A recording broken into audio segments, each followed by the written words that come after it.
Assalamualaikum warahmatullahi wabarakatuh.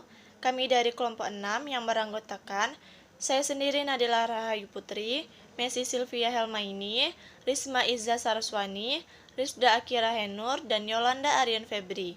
Di sini kami akan mempresentasikan materi mengenai sewa guna leasing dan pendanaan jangka menengah. Baik, yang pertama saya akan menjelaskan mengenai sewa guna atau leasing. Leasing merupakan suatu cara untuk dapat menggunakan suatu aktiva tanpa harus membeli aktiva tersebut. Karena itu, leasing merupakan suatu bentuk persewaan dengan jangka waktu tertentu. Karena itu diterjemahkan sebagai sewa guna. Secara formal, kepemilikan akan aktiva tersebut berada pada pihak yang menyewakan, disebut sebagai lessor. Tetapi pemanfaatan ekonominya dilakukan oleh pihak yang menyewa, disebut sebagai lessee. Pada dasarnya, perusahaan sewa guna hanyalah memberikan jasa pendanaan kepada perusahaan yang memerlukan suatu aktiva.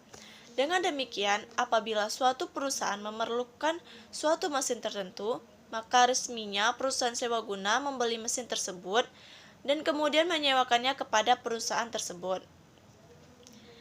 Selanjutnya ada beberapa bentuk sewa guna. 3 bentuk utamanya, yang pertama yaitu sell and leaseback.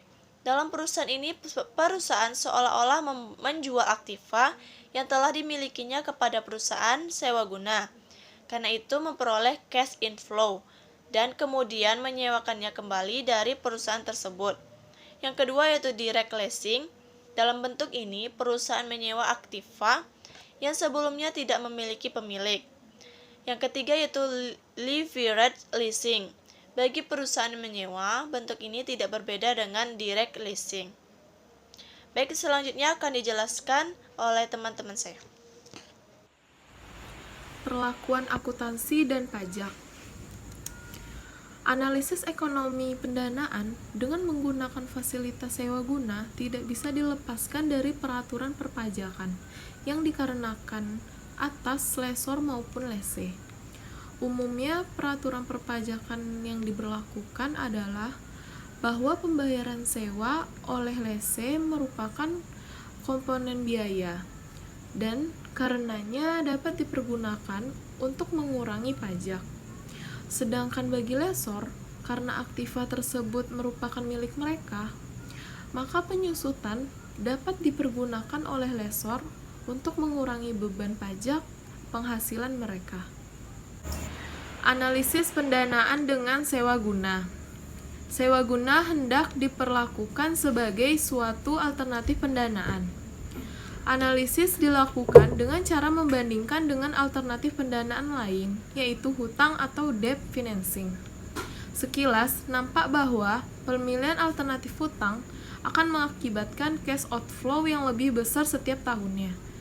Dengan demikian, apakah alternatif sewa guna yang sebaiknya dipilih? Untuk itu kita perlu mengetahui 2 hal, yaitu yang pertama, pola cash outflow tidak sama.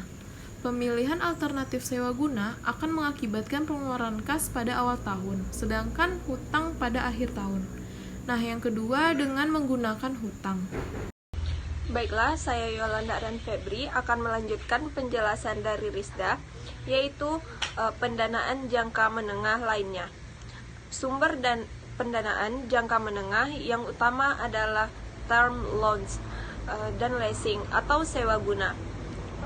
Term loans atau hutang jangka menengah umumnya juga bersifat self-liquidating. Artinya, hutang tersebut lunas pada saat aktiva yang dibiayai dengan hutang tersebut tidak lagi diperlukan.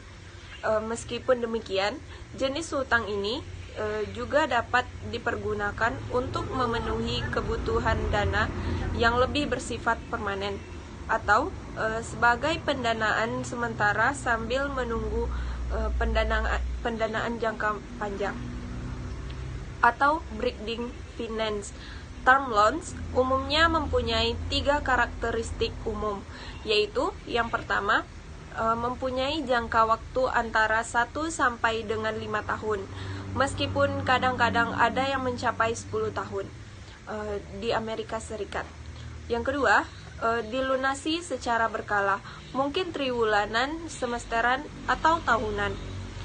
Dan 3, umumnya dijamin dengan chattel mortgage agreement atau barang-barang modal atau atas properti. Umumnya yang menyediakan term loans adalah bank komersial, perusahaan asuransi, dan kadang-kadang dana pensiunan. Selanjutnya, persyaratan yang sering digunakan sebagai berikut. 1. Modal kerja yang harus dipertahankan. Perusahaan diharuskan memiliki modal kerja, yaitu selisih antara aktiva lancar dengan kewajiban lancar, atau minimum dalam jumlah tertentu. Yang kedua, tambahan pinjaman. Biasanya, kreditur mensyaratkan agar pihak debitur memperoleh izin terlebih dahulu dari kreditur sebelum ia menambah hutangnya. Dan yang ketiga, laporan keuangan periodik. Kreditur mensyaratkan agar debitur menyampaikan laporan keuangan atau yang telah diaudit oleh akuntan secara berkala kepada debitur. Dan yang terakhir, ada manajemen. Pihak kreditur mungkin mensyaratkan agar pergantian personel kunci dilakukan hanya atas izinnya atau staf tertentu dipertahankan dalam manajemen. Baiklah, saya akan melanjutkan presentasi dari Yola, yaitu pemberian kredit secara sindikasi. Seringkali permintaan akan suatu kredit tidak dapat dipenuhi hanya oleh satu bank. Di Indonesia, hal ini dapat terjadi di samping karena alasan-alasan ketiadaan dana. Juga dapat disebabkan karena bank kemudian akan melanggar batas maksimum pemberian kredit atau BMPK. Pimpinan sindikat disebut sebagai lead bank. Selanjutnya yaitu equipment financing.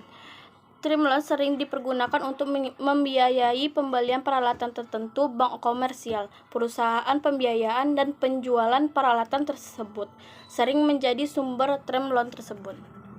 Karena umumnya suku bunga yang dibebankan oleh perusahaan pembiayaan sedikit lebih mahal daripada bank komersial, maka biasanya calon debitur hanya akan menggunakan perusahaan pembiayaan apabila ia tidak mampu memperoleh kredit tersebut dari bank komersial. Selanjutnya akan dilanjutkan oleh Messi Sylvia Helmaini.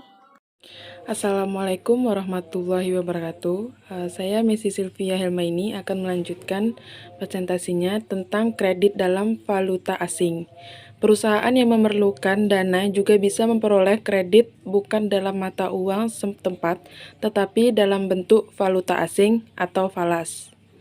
Di Indonesia, banyak bank asing atau patungan yang menawarkan kredit dalam falas atau umumnya US dollar. Tingkat bunga tersebut biasanya disesuaikan setiap 6 bulan sekali dan jangka waktu jatuh temponya sangat bervariasi. Selanjutnya yaitu medium term notes. MTN merupakan surat tanda hutang yang diterbitkan oleh suatu perusahaan tanpa dijamin dengan aktiva tertentu dan dijanjikan akan dilunasi pada waktu tertentu. Para pengatur penerbitan MTN melihat peluang adanya pihak-pihak yang bersedia membeli MTN tersebut. Di lain pihak juga banyak perusahaan yang memerlukan dana jangka menengah.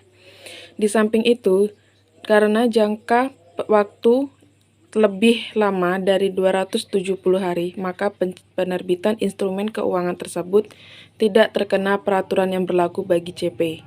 Bagi perusahaan, tersedianya pasar untuk MTN membantu penyediaan dana yang bersifat jangka menengah yang mungkin sangat diperlukan oleh perusahaan. Sekian, wassalamualaikum warahmatullahi wabarakatuh.